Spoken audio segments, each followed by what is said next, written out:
So hello guys, no, for today's video nagpalit tayo ng Beast tire, no. 4 days na siyang napalitan. So ngayon pa lang natin siya itetry kung maganda siya sa bangkingan at saka sa spalto, no.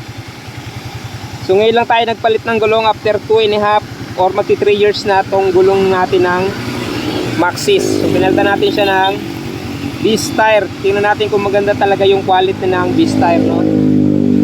So nagpalit tayo ng gulong 90-80-17 sa unahan, stock.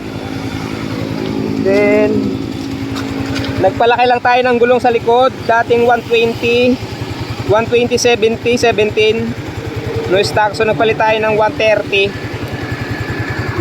na siya, 130-70-17. So try natin yung takbo kung same pa rin sa dating top speed na 141. Tatry natin kung makaka 141 pa siya, no. Maganda naman yung Beast tire, no. Maganda, afford, mura. So same lang naman din ang quality. So kaya tatry natin. So yan guys, no. So try natin dito yung top speed ng 130 sa stock na 120-17. Try natin yung kaibahan, no? Kung maka 140 pa tayo, mas maganda. So try natin guys, no? So tara, let's go.